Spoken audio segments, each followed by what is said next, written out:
राधे राधे। आइए जानते हैं 1 या 2 दिसंबर कब है मोक्षदा एकादशी। सही तिथि, व्रत कथा, पारण का समय और धार्मिक महत्व। धर्मराज युधिष्ठिर ने भगवान श्री कृष्ण से कहा, हे भगवान, मैंने मार्गशीर्ष कृष्ण एकादशी अर्थात उत्पन्ना एकादशी का सविस्तार वर्णन सुना है। अब आप कृपा करके मुझे मार्गशीर्ष माह के शुक्ल पक्ष की एकादशी के विषय में भी बतलाइए।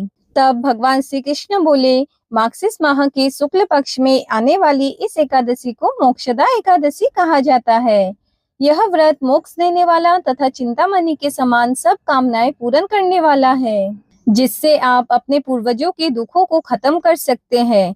तो चलिए मैं आपको इसकी कथा सुनाता हूँ। गोकुल नाम के नगर में वैखानस नामक राजा राज्य करता था। उसके राज्य में चारों वेदों के ज्ञाता ब्राह्मण रहते थे। वह राजा अपनी प्रजा का पुत्रवत पालन करता था। एक बार रात्रि में राजा ने एक स्वप्न देखा कि उसके पिता नरक में है।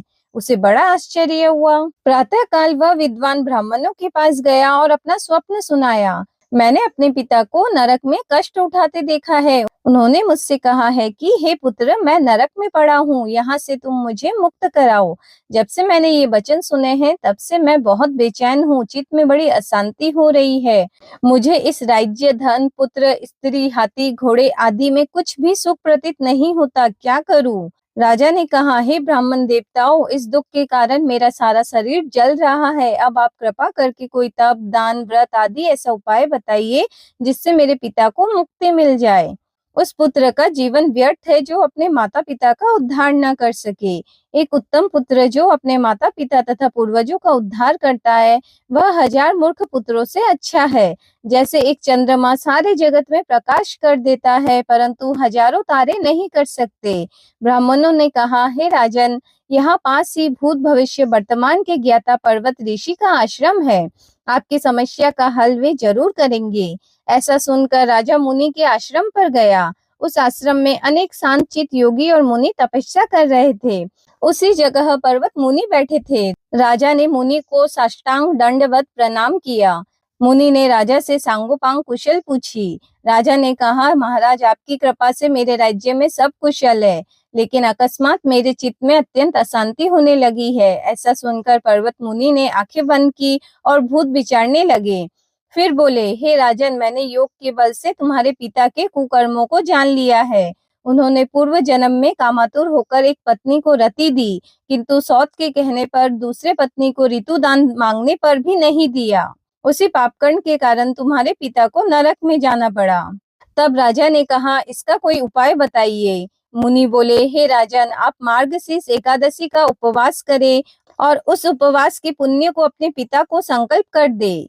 इसके प्रभाव से आपके पिता की अवश्य नरक से मुक्ति होगी। मुनि के ये वचन सुनकर राजा महल में आया और मुनि के कहे अनुसार कुटुंब सहित मोक्षदा एकादशी का व्रत किया। इसके उपवास का पुण्य उसने पिता को अर्पण कर दिया। इसके प्रभाव से उसके पिता को मुक्ति मिल गई और स्वर्ग में जाते हुए वे पुत्र से कहने लगे, हे पुत्र, तेरा कल्याण हो। यह कहकर स्वर्ग चले गए। मार्गशीर्ष मास की शुक्ल पक्ष की मोक्षदा एकादशी का व्रत जो भी करते हैं उनके समस्त पाप नष्ट हो जाते हैं। इस व्रत से बढ़कर मोक्ष देने वाला और कोई व्रत नहीं है। इस दिन गीता जयंती मनाई जाती है और साथ ही धनुर्मास की एकादशी कहलाती है। अतः इस एकादशी का महत्व कई गुना और भी बढ़ जाता है। इस दिन से गीता पाठ का अनुष्ठान प्रारंभ करें तथा प्रतिदिन थोड़ी देर गीता अवश्य पढ़े। मोक्षदा एकादशी का व्रत 1 दिसंबर को रखा जाएगा। इसी के कारण 2 दिसंबर को सुबह 6:17 से 8:25 के बीच व्रत का पालन करना शुभ होगा। ऐसी ही जानकारी के लिए वीडियो को लाइक और हमारे चैनल को सब्सक्राइब जरूर करें। धन्यवाद। राधे राधे।